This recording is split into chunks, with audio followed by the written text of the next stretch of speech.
안녕하세요. 저는 김덕수입니다.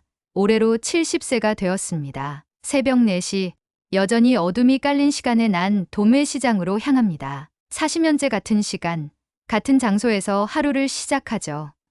야채 좌판이 내 인생의 전부였다고 해도 과언이 아닙니다. 덕수 형님, 오늘도 일찍 나오셨네. 도매상 최 씨의 익숙한 인사를 받으며 오늘도 좋은 야채들을 고릅니다. 시장에서의 하루는 바쁘게 지나갑니다. 손님들과 실랑이도 하고 웃음도 나누고, 하지만 요즘은 장사를 하면서도 자꾸 마음이 무거워집니다. 집에는 35살 큰아들과 33살 딸이 있습니다. 둘 다 내가 평생 번 돈으로 좋은 대학까지 보냈지만 지금은 집에서 시간을 보내고 있죠. 취업이 힘들다는 건 이해합니다. 뉴스에서도 매일 청년 실업 얘기가 나오니까요. 하지만 그들의 눈빛에서 의욕이 보이지 않는 게 가장 큰 걱정입니다. 아들은 하루 종일 컴퓨터 앞에 앉아 있고, 딸은 방 안에서 스마트폰만 들여다봅니다. 가끔 너희 앞으로 어떻게 살아갈 건지 물어보면 아빠, 요즘 세상이 얼마나 힘든데. 라는 대답만 돌아옵니다.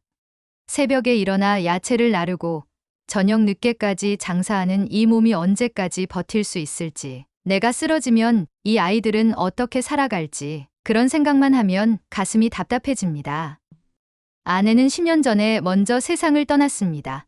그때 아이들은 한창 대학생이었죠. 여보, 내가 애들 잘 키워놓을게. 그렇게 약속했는데. 지금의 모습을 보면 아내에게 미안한 마음뿐입니다. 시장 골목을 지나는 젊은이들을 보면 가끔 우리 아이들 생각이 납니다. 저들처럼 활기차게 걸어 다니던 때가 있었는데 언제부터 저렇게 무기력해졌을까요? 오늘도 저녁이 되어 좌판을 정리하며 생각합니다. 내일은 아이들과 제대로 된 이야기를 나눠 봐야겠다고.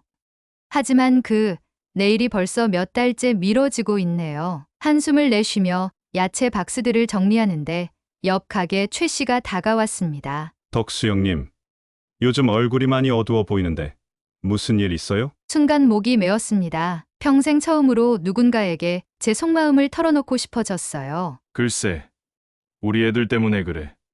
둘 다 집에만 있어. 대학 나온 지가 벌써 몇 년인데. 최 씨는 오랫동안 말없이 제 이야기를 들어주었습니다. 그러더니 조심스레 말을 꺼냈죠. 덕수 형님, 혹시 아이들한테 너무 잘해준 건 아닐까? 내 생각에는 말이야. 그 말에 가슴이 찔렸습니다. 그동안 저는 아이들에게 모든 것을 해주려고만 했죠. 아내가 떠난 후로는 더욱 그랬습니다. 혹시라도 엄마 없는 서러움을 느낄까봐 모든 걸 제가 채워주려 했던 거죠. 집으로 돌아오는 길, 모퉁이를 돌자 우리 동네 작은 분식집이 보였습니다. 그곳에서 일하는 20살 청년이 바쁘게 움직이는 모습이 눈에 들어왔어요. 대학도 못 갔다는 그 청년은 매일 아침부터 밤늦게까지 열심히 일하며 산다고 들었습니다. 현관문을 열고 집에 들어서자 거실에서 텔레비전을 보고 있는 아들과 방에서 스마트폰을 보고 있는 딸이 눈에 들어왔습니다. 둘 다 제가 들어오는 것도 모른 채 각자의 세계에 빠져 있었죠. 아버지, 식사하세요. 큰아들이 무심히 던진 말에 가슴이 아팠습니다. 언제부터 우리 가족이 이렇게 남처럼 지내게 된 걸까요? 식탁에 앉아 반찬을 집어들다가 문득 예전 생각이 났습니다. 아이들이 어렸을 때는 식사 시간이 그렇게 즐거웠는데, 아들은 학교에서 있었던 일을 신나게 얘기하고 딸은 친구들과의 에피소드를 재미있게 들려주곤 했었죠. 아들아, 딸아, 떨리는 목소리로 입을 열었습니다. 아빠가 그동안 너무 참고만 있었던 것 같다. 아이들이 의아한 눈으로 저를 쳐다봤습니다. 나도 너희 나이 때는 꿈이 많았어. 야채 장수가 될 거라고는 상상도 못했지. 하지만 그때 내가 선택할 수 있는 건 그것밖에 없었어.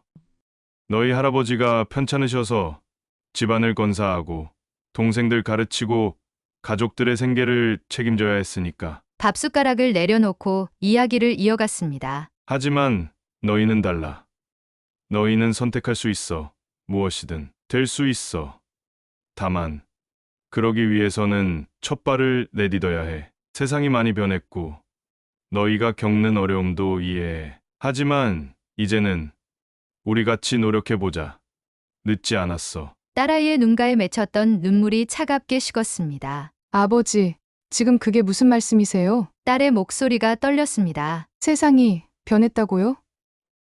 그럼 아버지는 우리가 왜 이렇게 된 건지 아세요? 처음 듣는 딸의 날선 목소리에 저는 말문이 막혔습니다. 아버지 세대에는요. 열심히 일하면 내 집 한 채는 살 수 있었죠. 지금은요. 평생 일해도 전세살이도 버거워요. 아버지가 시장에서 장사 시작하실 때는 얼마 들었어요? 지금 시장에서 가게 하나 시작하려면 보증금에 권리금, 시설비에 다 나열할 수도 없어요. 얼마나 비싼 줄 아세요? 아들도 자리에서 벌떡 일어났습니다. 아버지 세대에는 대학만 나오면 취직은 보장됐잖아요. 지금은요. 대기업 들어가려면 토익 950점에 자격증은 기본이고 학벌도 좋아야 하고 그리고 딸이 잠시 숨을 고르더니 말을 이었습니다. 아버지가 매일 새벽 4시에 일어나시는 거 저희도 알아요. 얼마나 힘드신지도 알아요. 하지만 그렇게 평생 사는 게 과연 올바른 걸까요? 인간답게 살 수는 없는 걸까요? 갑자기 거실이 무거운 침묵에 빠졌습니다. 위로가 될 줄 알았던 제 말이 오히려 아이들의 가슴속 응어리를 건드린 것 같았습니다. 저희도 뭐라도 해보려고 했어요. 하지만 뭘 해도 안 되는 것 같아요. 시작할 수 있는 게 없어요, 아빠. 딸의 목소리가 점점 작아졌습니다. 그날 밤 우리의 대화는 그렇게 끝이 났습니다. 서로 다른 세대의 간격을 메우기엔 한 번의 대화로는 부족했나 봅니다. 하지만 이게 끝은 아니었습니다. 이 대화가 있고 며칠 뒤 더 큰 사건이 우리 가족을 기다리고 있었으니까요. 그날 저녁 대화 후로 집안 분위기는 더욱 차가워졌습니다. 아이들은 전보다 더 방에서 나오지 않았고 밥을 먹을 때도 서로 말 한마디 없이 숟가락 소리만 울렸습니다. 일주일이 지났을까요? 그날도 여느 때처럼 새벽 시장에 나와 있었습니다. 아이고, 덕수 형님 큰일 났어요. 옆 가게 최 씨가 헐레벌떡 달려왔습니다. 왜 무슨 일이야? 방금 시장 상인회에서 연락이 왔는데 여기 재개발된대요. 다음 달까지 철거하래요. 순간 다리에 힘이 풀렸습니다. 오랫동안 재개발이 추진되고 있었지만 이렇게 갑작스럽게 철거가 될 줄은 몰랐습니다. 40년간 지켜온 이 자리, 이게 마지막이라니. 하지만 이건 시작에 불과했습니다. 그날 저녁 더 큰 충격이 기다리고 있었으니까요. 집에 돌아오자마자 딸아이가 울면서 달려왔습니다. 아빠, 오빠가 왜? 도박 빚이 있대요. 그동안 몰래 아빠 가게 보증금까지. 세상이 무너지는 것 같았습니다. 숨이 막혔습니다. 그 순간 아들이 거실에 나타났습니다. 평소에 무기력한 모습은 온데간데 없고 눈이 충혈된 채 아버지, 제가 다 망쳤어요. 아들의 손이 떨리고 있었습니다. 처음엔 그냥 심심해서 시작한 거였어요. 인터넷 도박이 쉬워 보였거든요. 처음엔 돈을 따기도 했어요. 그런데 아들의 목소리가 흔들렸습니다. 어느 순간부터 통장에 돈이 하나도 없더라고요. 그래서 아버지 통장을 몰래 가게 보증금까지. 얼마야? 제 목소리가 떨렸습니다. 얼마냐고. 8천만 원입니다. 순간 눈앞이 캄캄해졌습니다. 가게 보증금 3천만 원, 제가 모아둔 전 재산 2천만 원, 거기에 사채까지. 아버지, 제가 그때였습니다. 쾅쾅쾅 현관문이 거칠게 열리며 검은 옷을 입은 남자들이 들이닥쳤습니다. 김현수 씨, 이제 그만 도망 다니시죠? 약속한 시간은 지났고 이자는 계속 붓고 있습니다만.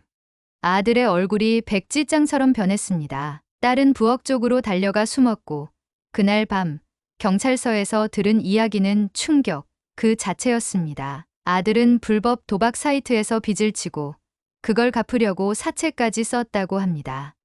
이자가 너무 비싸서 감당할 수 없게 되자 결국 제 통장까지 건드린 거였죠. 아저씨, 3일 드립니다. 그때까지 해결 안 되면. 사채업자의 말이 귓가에 맴돌았습니다. 집으로 돌아오는 길 한강대교 위에 멈춰 섰습니다. 까만 강물을 내려다보며 생각했습니다. 여보, 내가 뭘 잘못한 걸까? 40년 동안 정직하게 살아왔는데 그렇게 몇 시간을 망설이다 마침내 모든 것을 내려놓으려고 마음먹은 그때 핸드폰이 울렸습니다. 발신자는 오래전 고향 후배였습니다. 지금은 종로에서 건설회사를 운영한다고 들었죠. 형님, 제가 도와드리고 싶습니다. 무슨 소리야? 아까 시장에서 최 형님한테 들었습니다. 형님 아드님 일도, 시장 재개발 건도. 잠시 침묵이 흘렀습니다. 형님, 우리 회사가 이번에 시장 재개발 공사 입찰에 참여합니다. 그런데 형님이 도와주시면 후배의 말끝을 알아챘습니다. 시장 상인들의 동의를 받아내면 재개발 입찰에서 유리하다는 거죠. 그 대가로 아들의 빚을 해결해주겠다는 제안이었습니다. 돈은 얼마 정도로 생각하나? 떨리는 목소리로 물었습니다. 1억 정도요. 순간 현기증이 났습니다. 40년을 정직하게 살아왔는데 하필 마지막에 이런 선택을 해야 하다니. 형님, 어차피 재개발은 기정사실이에요. 다만 누가 하느냐의 차이죠. 형님도 아시잖아요. 그날 밤 저는 뜬 눈으로 밤을 새웠습니다. 아들의 울음소리, 딸의 한숨소리, 그리고 사채업자들의 협박이 귓가에 맴돌았습니다. 다음날 아침 저는 후배에게 전화를 걸었습니다. 민서가, 나 미안하다. 한숨을 깊게 내쉬며 말을 이었습니다. 난 그렇게는 못하겠다. 형님, 이러시면 안 됩니다. 아드님은 어쩌시려고요? 40년을 이렇게 살아왔는데 마지막에 그럴 순 없다. 전화를 끊고 집으로 향했습니다. 현관문을 열자 아들이 무릎을 꿇었습니다. 아버지, 저 때문에 일어나라. 제 목소리는 의외로 단단했습니다. 앉아라. 둘 다. 거실 소파에 아들과 딸을 앉혔습니다. 나 새벽에 경찰서 다녀왔다. 아이들의 눈이 커졌습니다. 불법 도박 사이트 신고했다. 사채업자들도 다. 아버지, 걱정 마라. 경찰에서 도와주기로 했다. 내가 피해자로 진술하면. 그리고 지갑에서 통장을 꺼냈습니다. 이건 내 엄마가 남긴 거다. 큰 병원비 들까봐 모아뒀던 건데. 3천만 원이 찍힌 통장이었습니다. 아버지 전 그럴 자격이 없어요. 맞다, 자격 없다. 하지만 이게 마지막이다. 잠시 숨을 고르고 말을 이었습니다. 시장은 재개발된다. 나도 이제 그만둬야 할 때가 됐고. 자초지종을 설명하자 딸이 조심스레 물었습니다. 왜 거절하셨어요? 아버지, 그렇게 하시면 한참을 바라보다 입을 열었습니다. 내가 30년 전 너희 할아버지가 돌아가시던 날 마지막으로 하신 말씀이 있단다.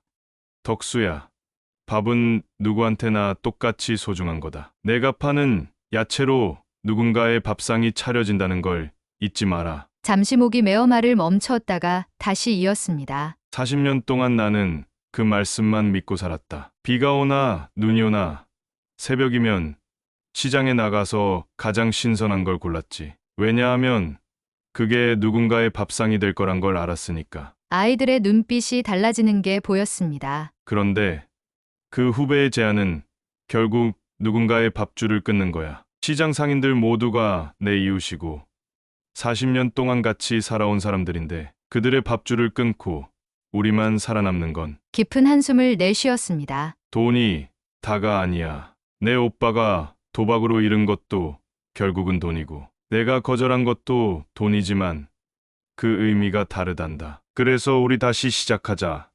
이번엔 함께.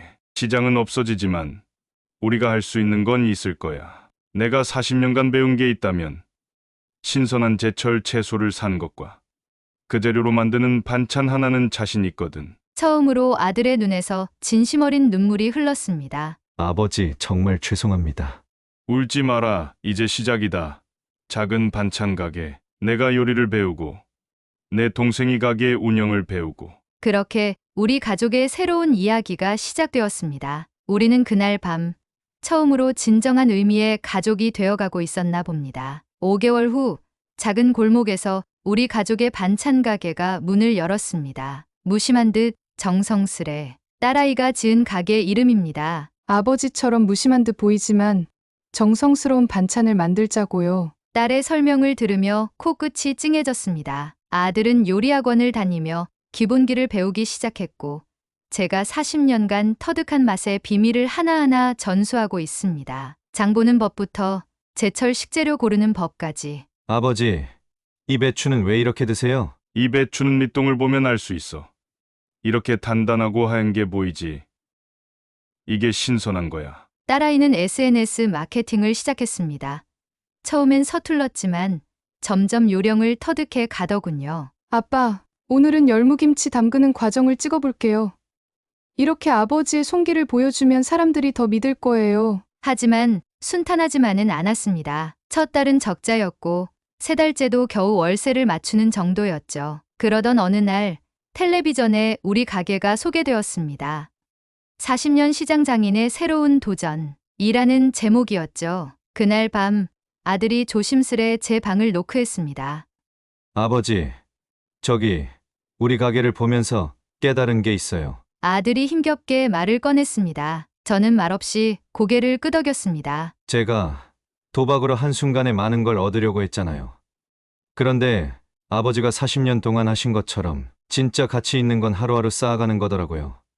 제가 잘못했어요. 아들의 눈가가 붉어졌습니다. 어제는 손님 한 분이 저희 멸치볶음이 어머니 손맛 같다고 하시더라고요. 그 말씀을 듣는데 도박으로 따던 돈보다 더 가슴이 뛰었어요. 저도 모르게 아들의 어깨를 끌어안았습니다. 그래. 더 이상의 말이 필요하지 않았습니다. 다음 날 아침 평소보다 일찍 가게 문을 열었습니다. 그런데 문 앞에 누군가가 서 있었습니다. 아이고, 덕수 형님. 시장에서 40년 동안 함께했던 최 씨였습니다. 손님들이 자꾸 물어보더라고. 형님네는 어디로 갔냐고. 그래서 내가 왔지. 최 씨의 손에는 장바구니가 들려 있었습니다. 나 이제 반찬 가게 차렸어. 그래, 그래서 왔지. 우리 마누라가 맨날 덕수 형님이 담근 김치만 찾는데. 그날부터 손님이 하나둘 늘기 시작했습니다. 40년 동안 제 야채를 사가시던 단골들이 이제는 반찬을 사러 오시는 겁니다. 김 사장님, 이제 아들이랑 같이 하시나 봐요? 네. 그래요. 잘 됐네. 참 잘 됐어. 문득 하늘을 올려다보니 먹구름 사이로 햇살이 비춰왔습니다. 아내가 보고 있다면 지금쯤 뿌듯해하고 있겠죠? 이제 우리 가족은 새로운 이야기를 써 내려가고 있습니다. 느리지만 단단하게, 무심한 듯 정성스럽게 그렇게 1년이 지났습니다. 가게는 조금씩 자리를 잡아가고 있었고 아들의 요리 실력도 늘어갔습니다. 그러던 어느 날이었습니다. 낯선 남자가 가게를 찾아왔습니다. 혹시 김덕수 사장님이십니까? 네. 그런데요. 저는 방송국 PD입니다. 시장에서 40년간 야채를 파시다가 이제는 아들과 함께 반찬 가게를 하신다고 해서. 순간 가슴이 덜컥했습니다. 그동안 잊고 지냈던 과거, 아들의 도박 문제가 다시 수면 위로 떠오를지 걱정됐습니다. 하지만 PD의 다음 말에 우리 가족은 얼어붙었습니다. 실은 돌아가신 어머님께서 남기신 영상이 있습니다. 네? 10년 전 어머님께서 말기 암 투병 중이실 때 저희 프로그램에 사연을 보내주셨거든요. 그때 찍은 영상인데. 딸아이가 화들짝 놀라 달려왔습니다. 엄마가요? PD는 태블릿을 꺼냈습니다. 화면 속에는 앳된 모습의 아내가 있었습니다. 여보, 그리고 우리 아이들. 난 이제 얼마 남지 않았지만 화면 속 아내는 병원 침대에 앉아 있었습니다. 마지막이 가까워져 몹시 야위었지만 그래도 익숙한 웃음을 짓고 있었죠. 여보, 내가 이런 말밖에 못하고 가게 되어 미안해요. 당신이 새벽부터 밤까지 일하는 동안 난 아이들을 제대로 키우지도 못했네요. 잠시 기침을 하더니 이어서 말했습니다. 우리 현수야, 내가 어렸을 때 자주 하던 말이 있지. 요리사가 될 거예요. 하고 엄마는 그때 그 말이 참 좋았어. 하지만 아빠, 반대가 있을까봐 내 꿈을 제대로 지지해주지 못했어. 아들의 어깨가 떨리기 시작했습니다. 그리고 우리 은주야, 늘 동생 노릇을 한다고 힘들었지? 오빠, 뒷바라지 한다고 내 꿈은 미뤄두고 엄마가 미안해. 딸아이가 흐느끼기 시작했습니다. 여보, 당신은 정직하게 사시느라 고생 많으셨어요. 앞으로도 그 정직함만은 잃지 마세요. 그게 우리 가족의 자부심이니까요. 순간 가슴이 미어졌습니다. 그때 거절했던 후배의 제안, 아내는 알고 있었을까요? 마지막으로 우리 가족에게 하고 싶은 말이 있어요. 아내는 잠시 눈을 감았다가 떴습니다. 서로를 이해하려 노력해 주세요. 시간이 걸리더라도 함께 가는 길을 찾아주세요. 그게 내가 마지막으로 바라는 소원이에요. 영상은 거기서 끝났습니다. 가게 안에 흐느낌만이 가득했습니다. 그동안 우리는 서로를 이해하려 했던 걸까요? 아버지, 아들이 떨리는 목소리로 말했습니다. PD가 깊은 한숨을 내쉬었습니다. 죄송합니다. 사실 이 영상은 10년 전 가족에게 보내는 마지막 메시지라는 프로그램을 기획하면서 촬영된 겁니다. 하지만 방송사 사정으로 프로그램이 무산되었고 PD는 잠시 말을 멈추었다가 이어갔습니다. 영상들은 방송국 자료실 깊숙이 보관되어 있었습니다. 그런데 최근 방송국 창고 정리를 하다가 발견했고 찾아보니 어머님의 마지막 영상이더군요. 그래서 왜 이제야? 딸의 목소리가 떨렸습니다. 처음에는 너무 오래된 영상이라 전달해도 될지 고민했습니다. 오히려 상처만 되살리는 건 아닐지 하지만 이 영상은 제가 PD로 처음 만들었던 프로그램이라 저에게도 특별한 영상이었습니다. 그래서 시간이 지나도 기억에 오래 남아 있습니다. 그런데 최근 저희 한 프로그램에서 40년 시장 장인의 새로운 도전이라는 기사를 보고 PD의 눈시울이 붉어졌습니다. 어머님이 마지막으로 바라셨던 모습, 지금 이 가게에서 이루어지고 있더군요.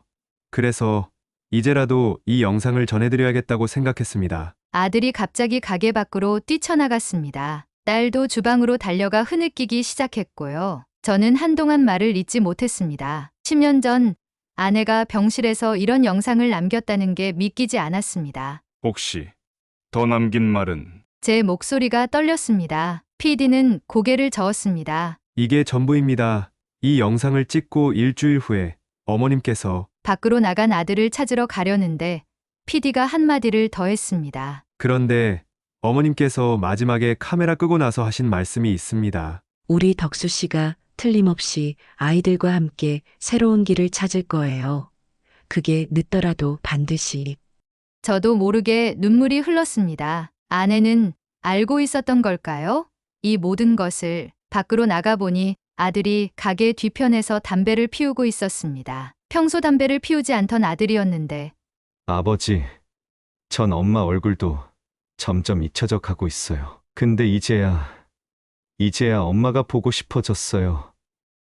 한참을 아들과 끌어안고 울었습니다. 긴 시간이었던 것 같습니다. 겨울바람이 차갑게 불어와도 우리는 움직일 수 없었습니다. 아버지, 아들이 떨리는 목소리로 말했습니다. 전요 요리사가 되고 싶었어요. 어릴 때부터 정말 그랬어요. 근데 아버지가 반대하실까봐 한 번도 말씀드리지 못했어요. 그래서 더 방황했던 것 같아요. 뭘 해야 할지도 모르고 그러다 도박에까지. 아들의 어깨를 더 꽉 껴안았습니다. 그렇습니다. 저는 아이들이 어떤 꿈을 가졌는지 뭘 좋아하는지 물어본 적도 알려고도 하지 않았습니다. 내 자식들은 나처럼 야채를 팔면서 살지 않기를 바라고 대학까지 가르쳤으니 깨끗한 양복 입고 버젓한 직장에 다니기를 바랐던 건 삐뚤어진 나이 욕심이었습니다. 결국 아이들을 집안에 가두고 길을 막고 있었던 건 바로 내가 사회에 가지고 있던 편견이었습니다.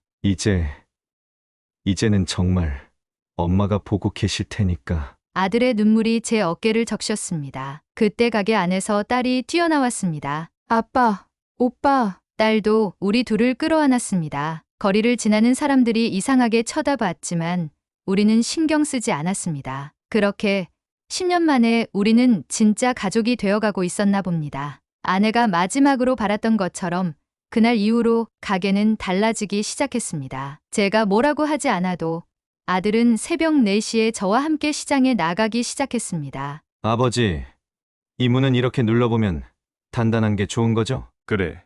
근데 너무 딱딱한 것도 안 돼. 이렇게 살짝. 딸은 매일 밤늦게까지 가게에 남아 장부를 정리하고 SNS에 글을 올렸습니다. 아빠, 오늘은 오빠가 처음으로 혼자 담근 총각김치 사진이에요. 이렇게 스토리를 올리면 될까요? 서두르지 않았습니다. 아이들에게 이제는 열심히 살아야 한다고 다그치지도 않았고 빨리 돈을 벌어야 한다고 재촉하지도 않았습니다. 그저 함께 있었습니다. 아들이 실수로 김치를 너무 짜게 담가도 괜찮아. 처음에는 다 그래. 내일은 더 잘할 수 있을 거야.